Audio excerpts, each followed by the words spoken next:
The little girl was thrown out of the house by her stepmother in the middle of a rainy night, accidentally stepped into a millionaire's car. And what happened next changed her life forever. "I'm holding your hand for the last time. Why is it so cold, Mummy?" Lena Rosewood, 8 years old, was a small, quiet girl, her dark brown eyes always carrying a calm, distant look far beyond her age. She didn't talk much. She didn't cause trouble. Her teacher once said, "It's like she's living somewhere farther away than this classroom." But in truth, Lena lived only in her mother's world. Evelyn, her mother, was a part-time clerk at City Hall, gentle, reserved, and always faintly scented with chamomile tea on her wrists. She raised her daughter with meticulous care, every pair of socks carefully mended, every loaf of bread sliced into perfect squares. But lately, the edges of those slices were often burnt, and her hands trembled when she buttoned up Lena's shirt. The hospital found no specific diagnosis. They just said nervous exhaustion and chronic fatigue. Evelyn kept trying until she couldn't anymore. The day Evelyn passed away, the rain was icy cold. The funeral was simple, held in a small church. Lena stood among the cold wooden pews, wearing the unfinished sweater her mother had been knitting.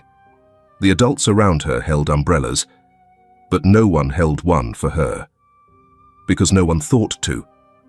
Or perhaps no one cared enough anymore. The wool scarf her mother had knitted for her the previous winter was still wrapped around her neck. She took it off, wanting to place it on the coffin lid, but she pulled her hand back. She couldn't let go. A hand touched her shoulder, light and cold. It was her father, Arthur. But he didn't look at her. His eyes flicked past the coffin, staring off into the distance, as if Evelyn had never existed in his memory. Lena turned, trying to hug him, but he pulled his hand away. One small step, and just enough distance for her to understand. To him, she had become something that shouldn't exist. The coffin was lowered into the ground. The rain began to fall harder. Strange hands patted her shoulders. A few fingers brushed her hair. Empty condolences repeated like a grinding mill. "It's okay, sweetheart. Your mom's at peace now. Everything will be all right." No one truly believed the words they said. Lena stood still. Her soaked shoes clung to the earth. Her mourning clothes clung to her small body. She didn't wipe her tears, maybe because they had mixed with the rain, and by now, no one could tell pain from weather anymore. Margaret Holloway, the woman who had just married Arthur, Lena's father, had once been a shadowy presence in his life for years. She arrived in town claiming to help care for Evelyn during her illness, but everyone could see the critical gaze, the controlling tone she used whenever Lena was near. A face without expression, eyes hidden behind dark sunglasses. Beneath those lenses, not a single tear was shed. 3 days later, brief laughter echoed in the house. Arthur and Margaret stood side by side in the living room. A minister was conducting a small, quiet wedding ceremony, just enough to legitimize a relationship that was never new. No flowers, no wedding rings, but also no lingering tears of the past. Lena stood on the staircase, hand gripping the railing, watching like a stranger.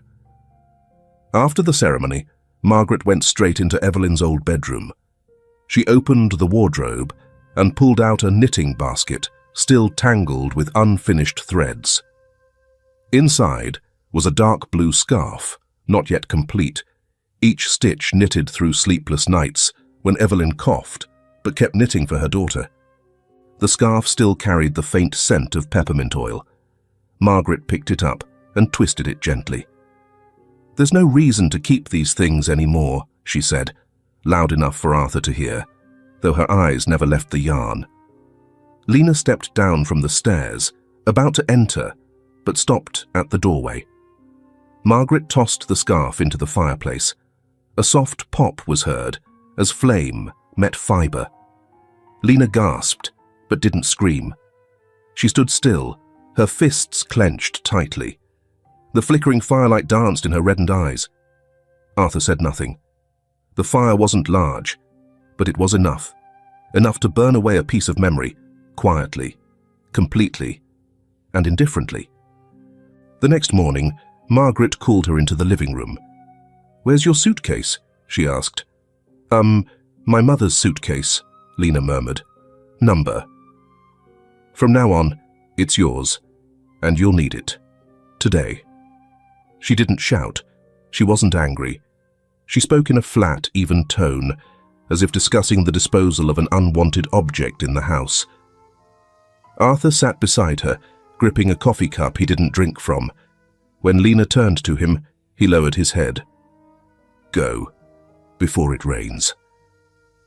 Lena didn't understand how adults could give up so easily, as if one signature could erase all memories, as if the woman who had just been buried was merely a chapter turned over. But she understood one thing. Her mother was no longer here, and no one was going to stop her from leaving. She dragged the suitcase across the hallway. The house, once small, now suddenly felt vast and frighteningly empty. She paused at the doorway, the same one where her mother used to wait for her after school every afternoon. The doorknob was cold. Outside, the wind had begun to pick up. She stepped across the threshold, never looking back. The door slammed shut behind her, not by the wind, but by the very man she once called Dad. The village road leading to the highway was covered in cold mist, and puddles reflected the faint yellow light from scattered street lamps. Lena dragged an old suitcase, its wheels clattering against the wet ground, each step weighed down by soft mud. She didn't know where she was going, but she couldn't go back. The door behind her had slammed shut, closed by the man who once was her father. The first house Lena knocked on belonged to Mrs. Doris, the closest neighbor. She was the woman who used to bring apple pie to Lena's mother every Thanksgiving. But when the knocking echoed through the rainy night, Mrs. Doris only parted the curtain slightly, looked for a moment, then turned off the lights. Not a word, not a move. The second house had a wind chime made of seashells hanging from the eaves, and its door was painted blue. Lena remembered the woman in that house had once given her a hair clip flower on her mother's birthday. She knocked 3 times, then 4. Only the sound of a dog barking came from inside. No one came out. The door stayed shut. The third house had a handmade wooden number plaque. Lena remembered she had once drawn a picture and given it to their daughter. She knocked one last time. This time, a light flicked on in the window. A man's voice called out, dry and cold. "Who is it?" In the middle of the night, Lena managed to say, "It's Lena. I just need a place to sleep for one night."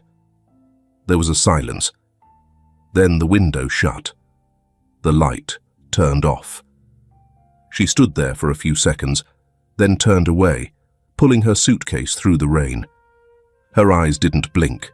Her lips were pressed tight. Under the shadow of an oak tree, a stray dog lay curled up, one leg tucked in, caked in mud. It whimpered as Lena approached, its eyes barely open, wet and cautious. She sat down, fumbled in her coat pocket, and pulled out a piece of stale bread, what remained from breakfast on the morning of the funeral. She broke the bread in half and held one piece out to the dog. "I don't have much either, but we can share, okay?" The creature sniffed, then began to eat slowly. No growls, no barks. 2 small beings huddled under an old tree, sharing the last bite of the day. It was then that headlights swept through the rain like a blade of light. A car approached, quietly, slowly. It stopped a few meters away. Then the headlights dimmed. Elliot Warren was behind the wheel. A man once hailed as a symbol of success in the East Coast financial world. A self-made millionaire who built his empire with his hands and eyes that missed nothing on a balance sheet. But that was 10 years ago. After the car accident that took his wife and 6-year-old daughter, Elliot had all but vanished from the public eye. He sold all his shares, withdrew from every board, and left the city. Rumors said he lived reclusively in a house on the outskirts of a small town, only occasionally seen visiting a hillside cemetery, where 2 white stone markers stood side by side, engraved with the names of his loved ones. And the rumors were true. Tonight, he was returning from one such visit on their wedding anniversary. No flowers, no ceremony, just a bouquet of white chrysanthemums and a silence so deep it echoed. When the headlights swept over the small figure in the rain, he didn't stop right away. He could have hit the gas and passed like everyone else. But it was the eyes, their absence of pleading, of fear, that made him grip the steering wheel tighter. It was the look he had seen in the mirror after the funeral. Eyes that said what no words could, a complete shattering from within. He rolled down the window. "What are you doing out here this late at night?" Lena didn't answer immediately. She stood, brushed the mud off her sleeve, her eyes not looking directly at him, but steady. "I got kicked out of my house." Her voice was hoarse, not from crying, from being silent for too long. "What's your name?" "Lena. But no one needs to know my name anymore." Elliot tightened his grip on the wheel. That sentence wasn't an accusation, not a complaint, not a plea for pity. It was just a conclusion, and that was what made it terrifying. He opened the car door, unhurried. "Get in. It's still raining." Lena didn't move right away. She studied him, carefully, like an old person sizing up a stranger. Then she nodded slightly and stepped into the passenger seat, still clutching her suitcase. Elliot closed the door. The interior light softened. No one spoke. Only the rain continued tapping against the windows. As the car started rolling, he said, "Leaving you out here would be a crime." Inside the car, there was the scent of leather and a faint hint of mint. Lena sat upright, her feet not touching the floor. Her eyes remained fixed on the outside. "Have you eaten anything?" he asked, eyes still on the road. Number I didn't dare ask. He nodded slightly. The car stopped in front of a small convenience store, its lights still on. "Sit tight." A few minutes later, he returned with a paper bag. Pastries, warm tea, napkins. Butter cakes, not too sweet. My daughter liked these. Lena accepted them without a word. She took small bites, slowly. When she finished, her gaze was calmer, though not as sharp as it had been under the rain. The car turned onto a narrow road, lined with tall poplar trees on both sides. At the end stood a black-tiled house, warm yellow light glowing through the curtains. "You can stay here tonight. Just tonight, if that's what you want. No one will force you." Lena stepped out. Before walking onto the porch, she turned back. "What's your name?" "Elliot Warren." Thank you. No need. But if anyone asks, tell them you were taken in by a man who once lost everything, because he knows leaving you out there would have been a crime." The night sky remained thick with grey clouds as Elliot's car turned into the driveway leading to the Warren estate. The iron gate opened automatically, releasing a deep mechanical hum like the long, weary sigh of forgotten steel.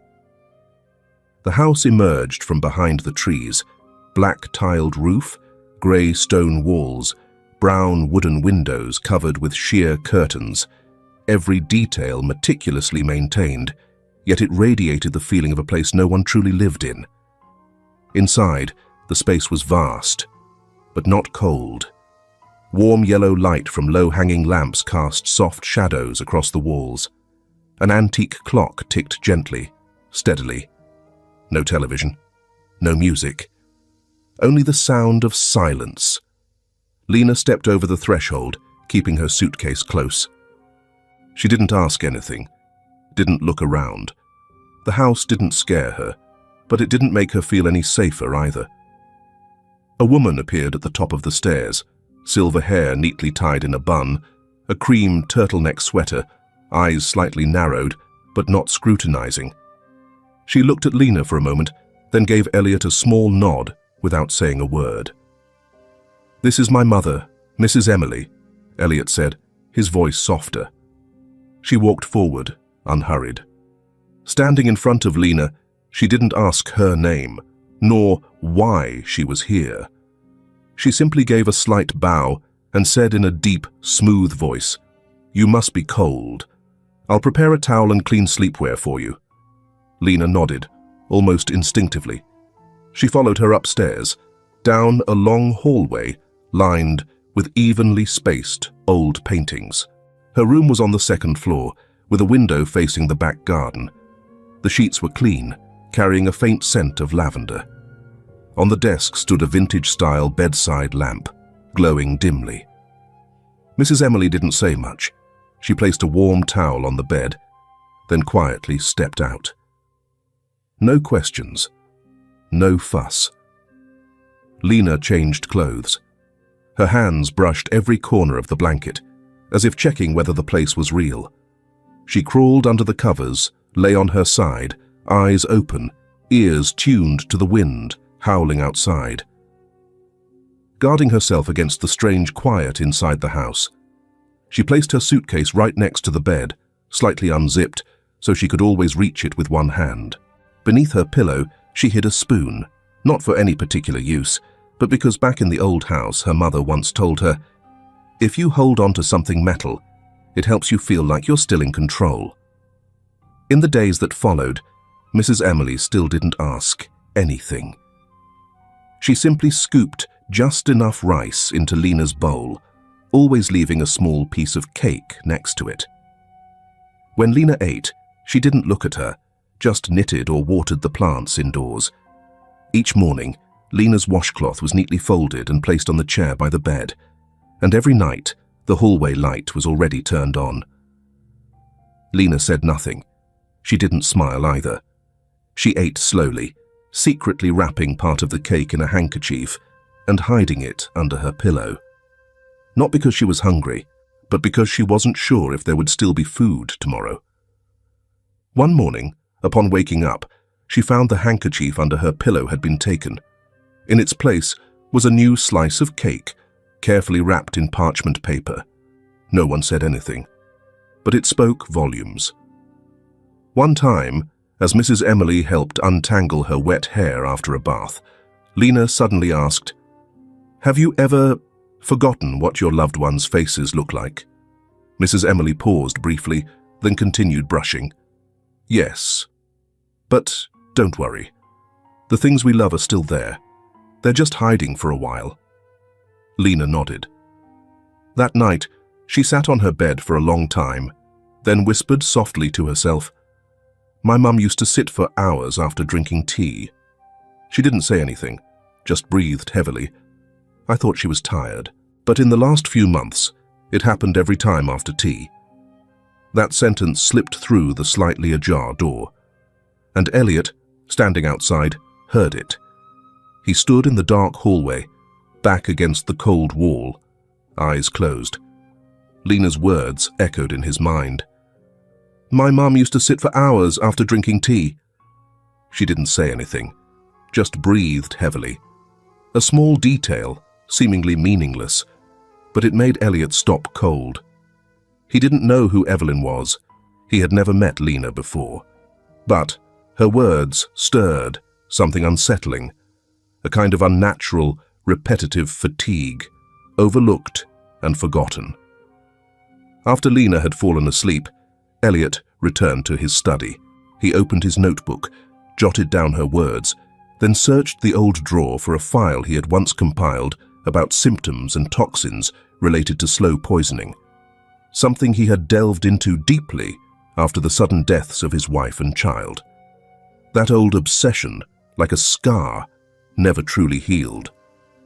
By chance, he flipped to a page bearing a warning: reactions after consuming tea or food containing thallium, fatigue, shortness of breath, prolonged weakness. Elliot stopped. Lena's offhand remark, like a wisp of smoke, now clung to him tightly. He stood up, intending to return to his room, when he noticed Lena's small suitcase placed in the corner of the hallway. It wasn't locked. He hesitated, then opened it slightly, not out of curiosity, but out of a concern for the child that ran deeper than he'd realized. Inside a soft-covered notebook, pressed between its pages, were a few scribbled notes, perhaps Lena's diary. The first page had only one line: "If I'm no longer here, Mom will always know I miss her very much." A few short entries that followed made him stop cold. "Mom drank Aunt Margaret's black tea. She said it tasted strange today.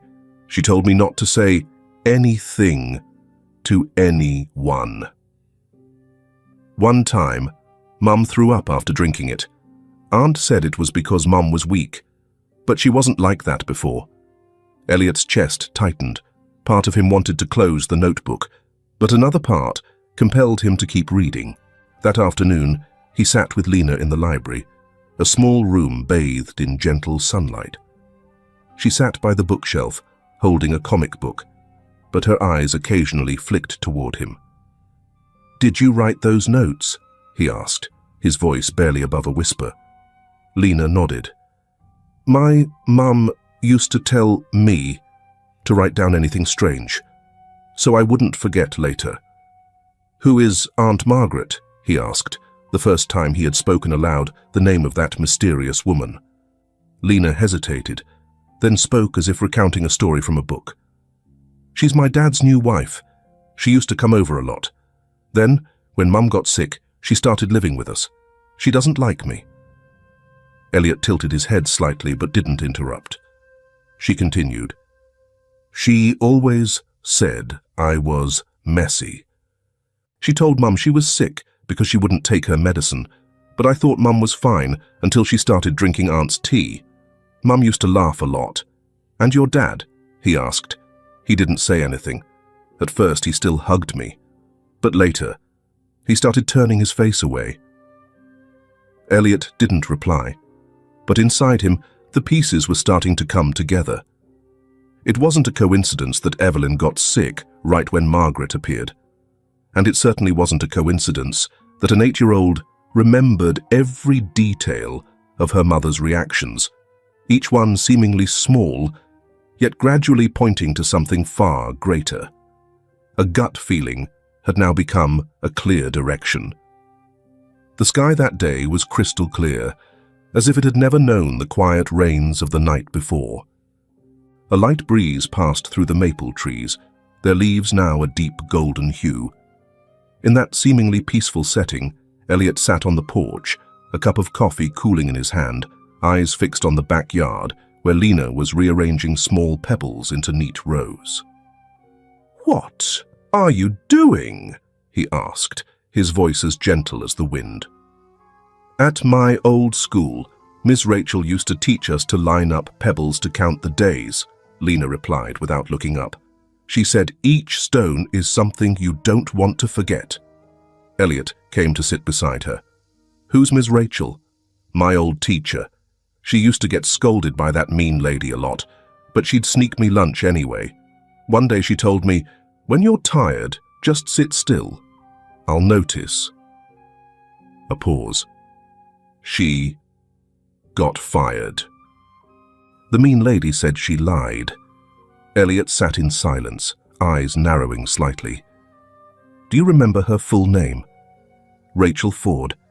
I heard Dad say it once when he signed some paper." It was the first time Lena had ever mentioned a specific name. Elliot carefully jotted it down in his notebook. After tucking Lena in for a nap, he returned to his study and looked up Rachel Ford in the local education records. Just a few calls later, he found she had been a primary school teacher at Chestnut Lane Elementary, resigned 4 months prior for violating conduct policy. One detail jumped out at Elliot. The complaint that accompanied her termination came from a parent named Margaret Holloway, citing that Miss Ford was planting negative thoughts in her students. A heaviness settled in Elliot's chest. He didn't know exactly what had happened in that classroom, but if there was anyone who had believed Lena, perhaps it was this woman. The next day, he drove to the neighboring town, following the last known address listed in the old school's personnel files.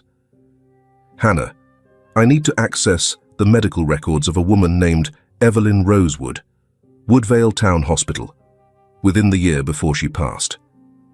Hannah hesitated. "What exactly are you looking for?" "I'm not certain yet, but something feels wrong. And if I'm right, then a child survived not by luck, but by instinct." That afternoon, Elliot drove to Woodvale. The elementary school was old, a layer of dust clinging to the sign, Woodvale Public School. He asked around until he found Rachel Ford's new address. She opened the door, hesitant. "I'm sorry, I'm not receiving visitors." "I'm Elliot Warren. I'm caring for a little girl named Lena. You used to teach her." She didn't answer right away, but her expression shifted. "Is she okay?" "She speaks very little, but she did mention you." Rachel invited him into the small apartment. She brewed 2 cups of tea, then sat in silence for a while. "Evelyn was a good mother," she said quietly. "But near the end, she declined so fast. Every time she came to pick up Lena, she was out of breath. I asked, and she said it was just from working too hard." Elliot nodded, listening carefully. "Margaret, the woman Arthur married right after. She always meddled in school affairs. Once, she came to the principal and said I was too emotional. And then you got fired. Not officially, but I was told to take a leave. No one stood up for me." She stood up, opened a desk drawer, and took out an old notebook. Placing it on the table, she said, "Evelyn once left this in Lena's backpack. I kept it. Some pages were torn out. I think she suspected something." Elliot flipped through it. The handwriting was soft, careful. The first line read, "Day 15. After afternoon tea, I felt a headache and slight nausea. Didn't tell Arthur." Another page, "Margaret brought the tea. Sweeter than usual. Something's not right." That night, as Elliot returned home, he caught a glimpse of a small figure standing just beyond the front fence. The boy hesitated for a long moment before turning away.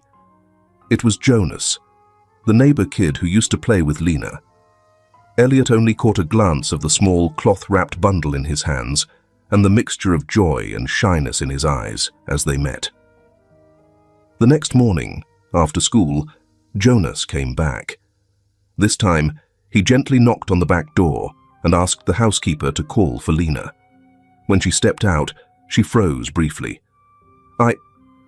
I saw you yesterday while passing by, but I didn't dare come in," Jonas said quietly, offering a sandwich wrapped in a cloth. "Peanut butter sandwich, like the one on your birthday. I thought maybe you'd remember." Lena gave a small nod. Her hands took the sandwich, clutching it tight. Jonas glanced around, then pulled Lena closer to the fence. "I have to tell you something.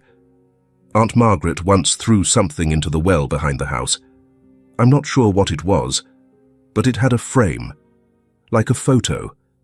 I think it was a picture of your mum." Lena stayed silent. A gentle breeze passed, lifting strands of her hair.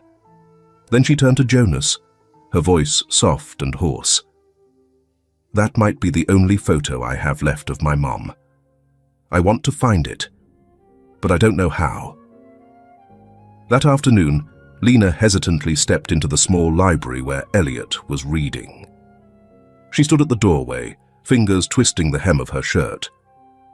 "Can I ask you a favor?" she said, not meeting his eyes.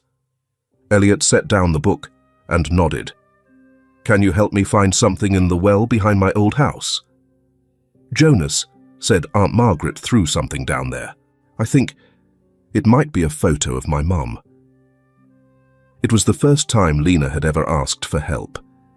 Elliot looked at her for a long moment, then stood up and gently said, "You don't have to do this alone anymore, Lena. Let me take care of it." The next morning, Elliot hired a forensic team to investigate the land behind Lena's old house. From the bottom of the well, they retrieved a water-damaged photo and a shattered glass jar, its interior stained with remnants of a corroding chemical. No one said a word, but Elliot knew this was no longer a feeling. It was a sign. The investigation was no longer just a duty. It was a truth that had to be uncovered. Do you believe that sometimes even a blurred photograph can shed light on a buried truth? If yes, comment yes. If not, comment no, and share your reason. I'd truly love to hear your story. At the center of the photo, a woman is seated beside a wooden table, her hair neatly tied back, one hand resting on a white porcelain teacup. Slanted light from a window behind her creates a soft, blurred glow on her shoulder. At the bottom of the box, a shattered glass jar, the residue inside forming dark streaks that seep into the metal lining, leaving behind a faint chemical scent lingering in the air. That detail made him pause. Lena said it was the same tea set Margaret used every morning. But the strange part was in the bottom corner of the photo, a barely legible handwritten note. Elliot tilted the photo under the light, making out just a fragment. "Must not let her. Lena." He took a breath. Not everyone writes on photos unless they're trying to hide something or leave a message. Margaret throwing it into the well might not have been a moment of impulsive emotion. It could have been an attempt to erase something, a trace, evidence that she had been present when Evelyn started to weaken, despite later insisting she had no involvement during that time. That morning, Elliot sat down with his small notebook, combing through each note. In one from a conversation with Rachel Ford a few days earlier, he came across the line. Evelyn once took Lena to the Elroy Clinic. Seemed like to check some red rashes behind her neck. The name made him stop. Elroy. He opened his laptop, looked it up, and confirmed, "Doctor." Elroy had worked at a private clinic near the town centre, retired 3 years ago. Without hesitation, he drove to the address listed in the old records. The small clinic sat tucked behind 2 rows of brown brick houses, the wooden sign hanging slightly askew, Elroy and Associates, Community Healthcare, since 1974. The door was unlocked. Inside, everything was still in place, as if the owner had only just stepped out. Dr. Elroy, silver-haired, narrow-shouldered, but with sharp eyes, greeted him with a mix of surprise and guardedness. "I remember Evelyn well," Elroy said slowly. "She used to come in whenever she felt tired, had headaches, trouble concentrating. It looked like some kind of mild nervous breakdown, but there was never a clear diagnosis." Elliot asked, "Did she ever have a full medical workup?" Elroy nodded. "I haven't looked at it in years, but if you'd like, I can get the records from the hospital. And there's something else." Elroy furrowed his brow. "I kept a sample of Evelyn's hair from a scalp biopsy back when we suspected some sort of topical poisoning. It might still be in cold storage." That afternoon, the sample was sent for analysis. 2 days later, the results came in. Traces of thallium were found in the hair. Breaking news. Suspicion now had a backbone. Elliot went to see Sheriff Collins. Sheriff Collins had been the town's chief of police for over 20 years. Known for being tough and tight-lipped, he had earned the trust of many locals by keeping the town peaceful. But in recent years, Rumors had spread that he was influenced by powerful connections, particularly with the Holloway family. "I know this case is sensitive," Elliot said. "But this is no longer suspicion. This is evidence." Collins crossed his arms coldly. "I need more than a hair sample. Who are you accusing? Margaret Holloway? Got witnesses, corroborations, timestamps?" Elliot raised his voice. "Are you saying a child's word only matters if there's someone else to confirm it?" The conversation grew tense. In the end, Sheriff Collins relented. "I'll review the old files, but if you want to take this further, you'll need more than just gut instinct." That same day, Elliot stopped by May Thompson's grocery store. He wasn't there by chance. During a casual breakfast chat with Lena, she had said, "One time I was standing outside in the cold, shaking, and Mrs. May from the store nearby gave me a big warm scarf." Elliot had remembered that small detail. Now, he stepped into the old wooden shop, where a hand-painted sign read, "Thompson's Store, since 1956. May. Thompson, a stout woman with sharp eyes and a steady voice, stood behind the counter, surprised to see him. The little girl used to stand on the porch, shivering, too scared to come in. One time, I had to give her a scarf to wrap around herself before she could even walk. Would you be willing to confirm that? I'm not afraid of Margaret, Mr. Warren." That evening, when Elliot returned home, he looked at Lena as she slept. She lay on her side, still holding the blurred photo close. To him, every clue was a line, and every line was a map. He was getting closer to the heart of the truth, a truth that had been buried by many adults in a small town. Elliot was sitting in his study when the phone rang. It was Ms. Lilly, the elderly seamstress who used to alter Evelyn's dresses and occasionally helped Lena when she was still living in town. She lived alone behind the old tailor shop, rarely spoke, but always observed quietly. Earlier, she had accidentally overheard a conversation between Rachel Ford and Attorney Cruz at the pharmacy, where Rachel mentioned her suspicions surrounding Evelyn's death and Lena's unstable life. Ms. Lilly called Elliot, her voice low and trembling. "I found something strange. You might want to take a look." When he arrived, Ms. Lilly handed him a small wooden box. Inside was one of Evelyn's old coats, the kind she used to wear when taking Lena to school on cold days. In the lining, she had discovered a small worn leather notebook. Inside, in Evelyn's slanted handwriting, was a list of symptoms: fatigue, shortness of breath, dizziness after drinking tea. On the last page was a hastily written line, as if written in a rush. "If anything happens to me, don't let Margaret near Lena." Inside, in Evelyn's slanted handwriting, was a list of symptoms and one urgent line. "If anything happens to me, don't let Margaret near Lena." Elliot immediately brought the evidence to Sheriff Collins. Collins read it silently, then sat in contemplation. But he still needed concrete proof of access to poison. Together with Attorney Cruz, they traced back the chemical supply chains around the town. 3 days later, Mr. Darrell Hayes, a small-town chemical store owner in a neighboring town, was invited to the sheriff's office. There, he provided an old purchase order from 5 years ago. The buyer's name was listed as Mary Hollow, but the person who picked it up, captured in a photo, was unmistakably Arthur Rosewood. The chemical sold was thallium, in a small quantity, typically used only in scientific research. "I didn't think anything of it at the time," Mr. Hayes said. "But when the officer showed me the photo, I recognized him immediately.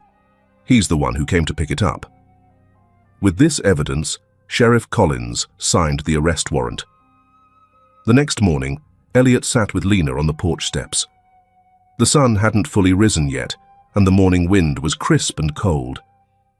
"Lena," he said slowly, "you don't have to testify. No one's forcing you. But if you don't speak up, No one may ever know how Evelyn really died. Lena folded the handkerchief in her hands.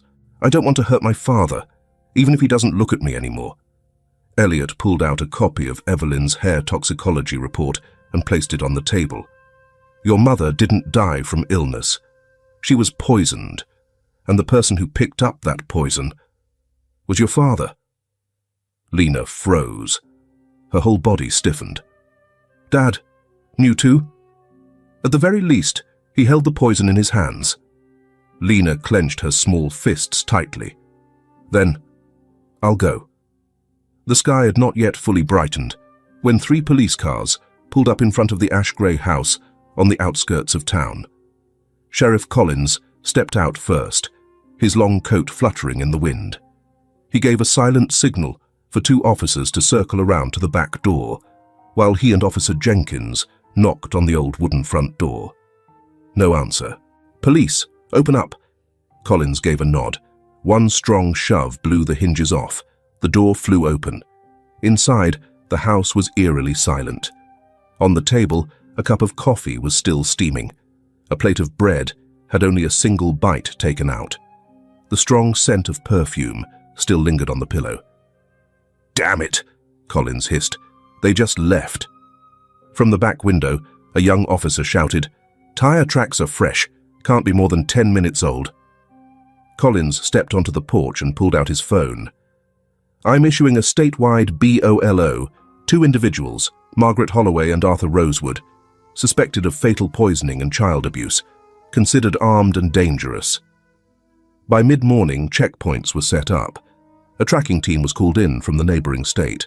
The small town stirred like it had been struck by an invisible storm.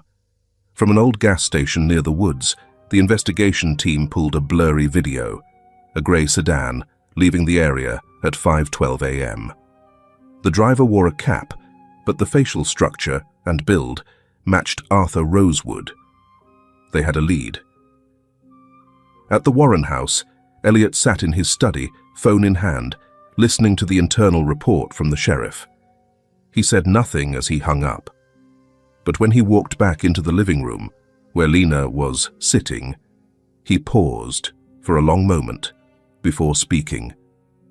The police reached the house, but they escaped.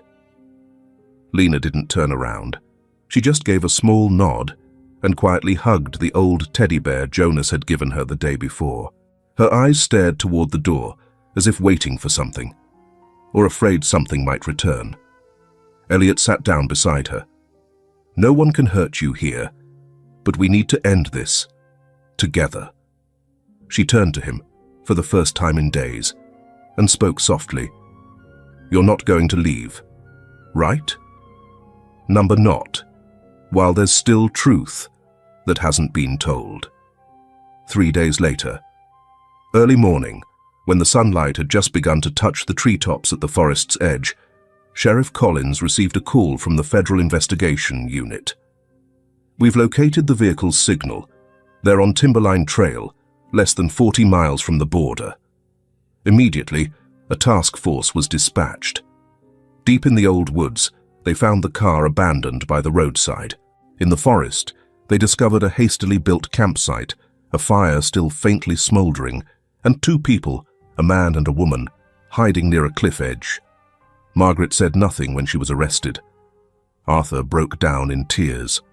Collins said not a word. He simply presented the warrant and handcuffed them one by one. Justice, he said quietly, may arrive late, but it always arrives. The county courthouse sat nestled in the center square of the small town. It was a cold morning, the sky blanketed in grey clouds, wind whistling through the old brick crevices of the building. People gathered, filling the steps, silently waiting. No one spoke loudly. News of the case involving Margaret Holloway and Arthur Rosewood had spread across the region like a slow-burning fire. The more it was hidden, the faster it spread. Elliot Warren entered the courthouse with a measured pace. He wore a grey suit, a plain dark blue tie, his expression unreadable. His hand rested gently on Lena's shoulder. The girl walked close beside him, in a navy blue sweater that Mrs. Emily had laid out for her the night before. Inside the courtroom, every seat was filled. Mrs. Emily, Jonas and his parents, Ms. Rachel Ford, Mrs. May Thompson, Dr. Elroy, even Lily the seamstress, each person scattered in their own place. But when you looked around, everyone's gaze was drawn to the same point. Lena. Across the aisle, Margaret Holloway appeared neat and composed, her hair pinned high, her eyeliner sharp. She did not bow her head, nor did she show any sign of distress. Arthur Rosewood, in contrast, was hunched over, eyes red, shuffling behind like a shadow. Judge Paul Whitmore entered, a man near retirement, known for his stern demeanor. Court is now in session. Prosecutor Hannah Cruz, representing the plaintiff, opened firmly. This is not merely a case of child abuse. This is a conspiracy to eliminate a mother in order to seize her assets and abandon a child. The defense attorney for Margaret and Arthur, a man named Glenn Rourke, countered, "My clients deny all charges. There is no direct evidence showing Margaret or Arthur committed the poisoning. What the prosecution presents is all circumstantial and emotional." The first piece of evidence presented was a sample of Evelyn's hair. Though elderly, Dr. Elroy stood firm as he read the lab report. Traces of thallium, a heavy metal poison, were found accumulated in Evelyn's hair follicles. The dosage increased gradually over the 6 months leading up to her death. Rourke argued back, thallium could come from the environment, from pesticides. You cannot conclude this was intentional poisoning. Next was an invoice from Mr. Hayes, the chemical shop owner. The order was under the name Mary Hollow, a known alias of Margaret. The person who picked it up was Arthur Rosewood. I identified him from a photo confirmation. Rourke said, "Mr. Arthur received the package, but he didn't know what it was. He was following his wife's instructions, without question." Mrs. May Thompson was called to the stand. Her voice trembled as she recounted, "There was a time I saw little Lena standing out in the rain, without a coat. I gave her a scarf. She was shaking like a leaf. Did you report this to the authorities?" I thought someone else would. I'm sorry." Jonas stepped up, clutching his cap. "Mrs. Margaret once told me if I kept playing with Lena, she'd get my dad fired. Did you tell anyone?" "I was scared. But Lena, she always said it was okay." Then came the moment when Attorney Hannah presented Evelyn's diary, found hidden in the lining of her coat. A long silence followed as the judge read aloud. "Every evening after tea, I get a headache. I suspect Margaret. But Arthur doesn't believe me. I fear for Lena." Ms. Rachel Ford recalled, "I once reported signs of abuse to the principal. I was forced to take leave. They said I was making a fuss.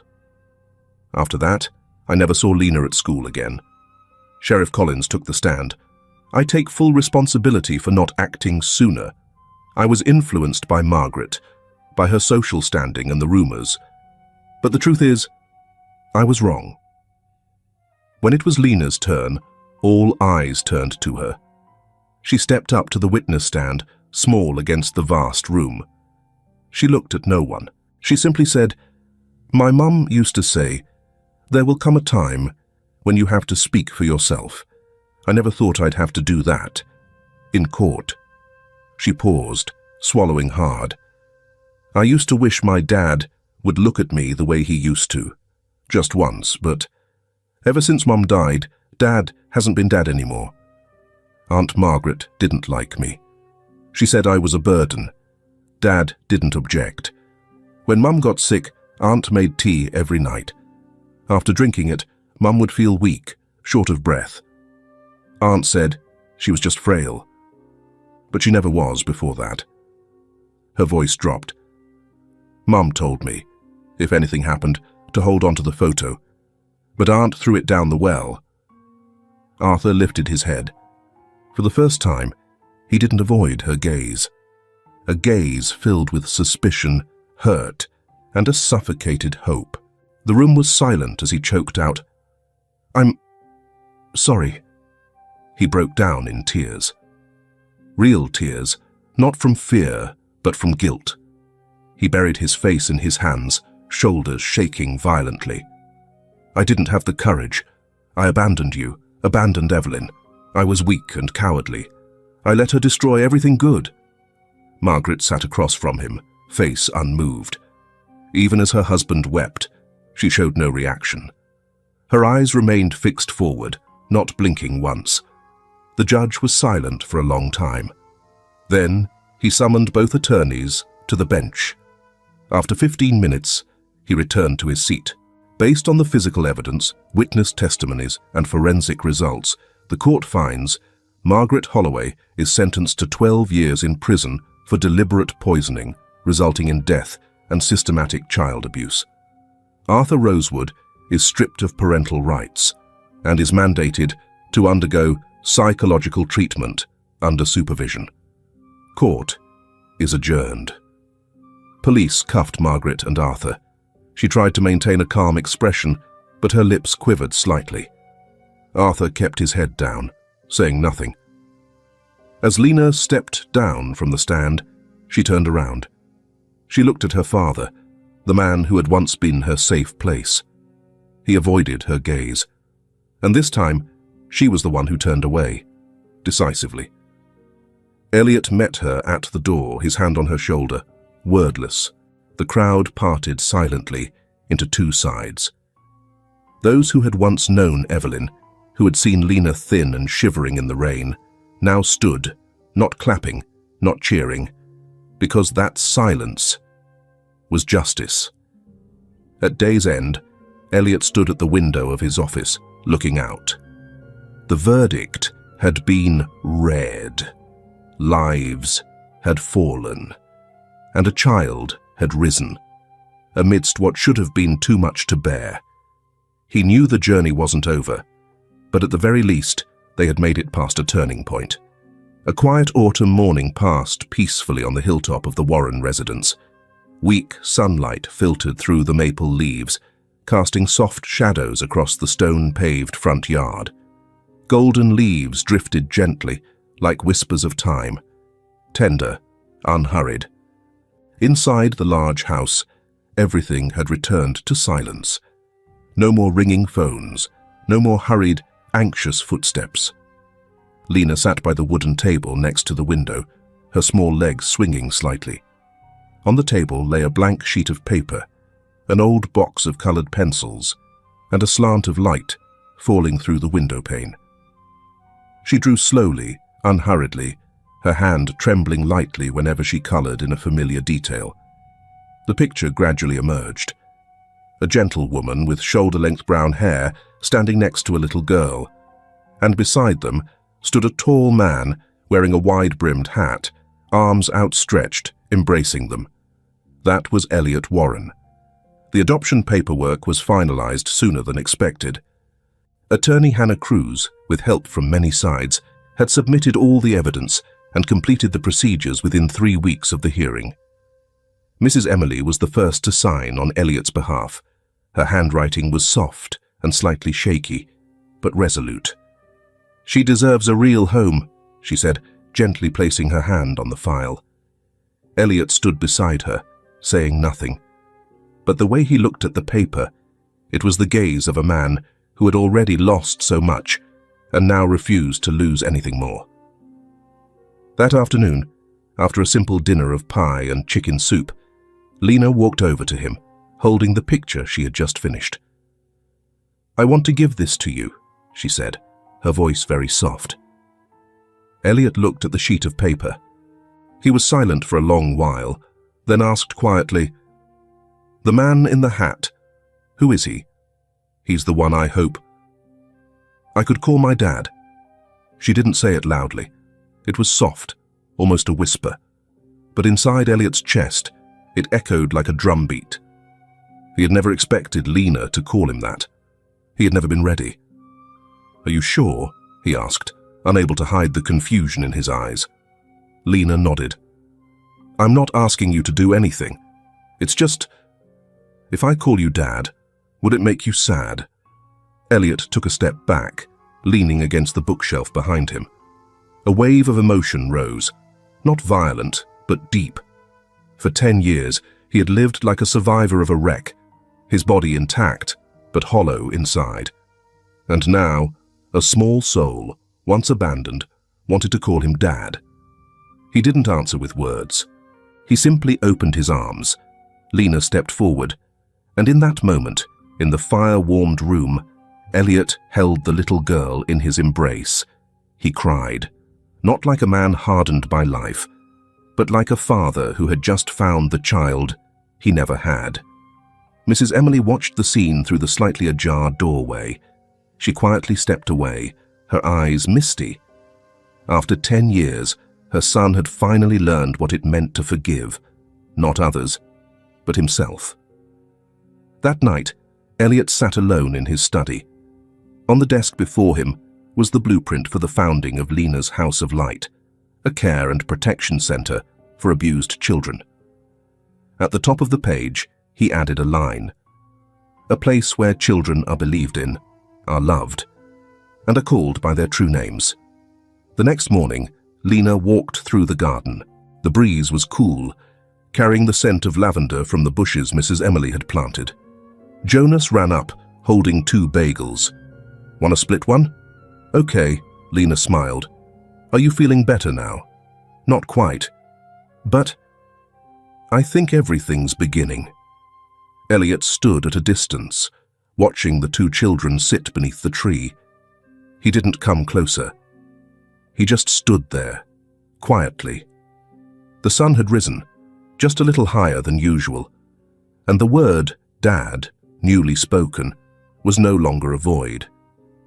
The old house sat on the southern hillside of town, once an abandoned administrative facility left untouched for decades.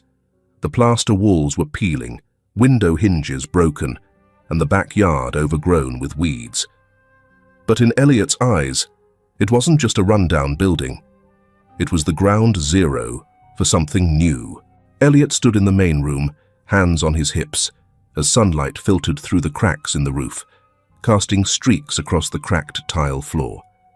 Beside him, Lena clutched the perspective drawing tightly. Her eyes lit up, not because of grandeur, but because of what this place meant. I think this wall should be painted mint green, Lena said. It's a calming color for kids who are scared of the dark. Elliot nodded. You choose. This will be their home. Construction began. Mrs. Emily took charge of logistics, and Jonas did a bit of everything, proudly calling himself the assistant construction supervisor. But it was Lena who shaped the soul of the house. She picked out storybooks, suggested that each room have something unique. One had watercolor paintings, another had paper leaves colored in by the kids themselves. On opening day, the sign out front read, Lena's House of Light, the lettering drawn by Jonas, the coloring done by Lena. It was a sunny day, though still brisk with a hint of cold. In the weeks that followed, 3 more children arrived. Nora, a first grader, left by relatives at the hospital door. Sam, a 5-year-old boy who didn't speak to anyone. And then Katie, a 6-year-old girl with tangled hair and lost eyes, brought in by police one rainy afternoon. Lena was the first to greet her. She didn't ask too many questions, just took Katie's hand and led her into the heated room. Are you cold? I have a little flashlight. I'll leave it on at night. I used to be afraid of the dark, too. Katie said nothing, but the fear in her eyes softened. Elliot, standing at the door, saw it all. He looked at Lena, the girl who was once a victim herself, now reaching out to those even more fragile than she had been. He turned to Mrs. Emily and gave a gentle smile. A circle had come full. That first night, Katie stayed. It rained again. In the shared room, Lena laid a small blanket beside Katie's bed. and lay down next to her. The flashlight glowed, a soft yellow light, like a lullaby. "I don't know what happened to you," Lena whispered, "but I know someone will be here to listen whenever you're ready." Katie touched the flashlight. Her eyes blinked, then closed. And in the darkness, her first smile flickered into being. A week later, Elliot was invited to speak at the town's children's rights conference. He stood on the small stage, spotlight catching the grey in his hair, and began, not with a speech, but with a story. "There was once a little girl who said to me, 'I used to wish my dad would look at me the way he used to.' That sentence, that was what made it impossible for me to stay still." The room went silent, and as he closed with the promise, "We will listen to the children who've been forgotten," more than a few people were in tears. On a Sunday afternoon, Lena sat by the second-floor window of the center. Outside, a light rain fell, but inside, the laughter of children echoed through the house.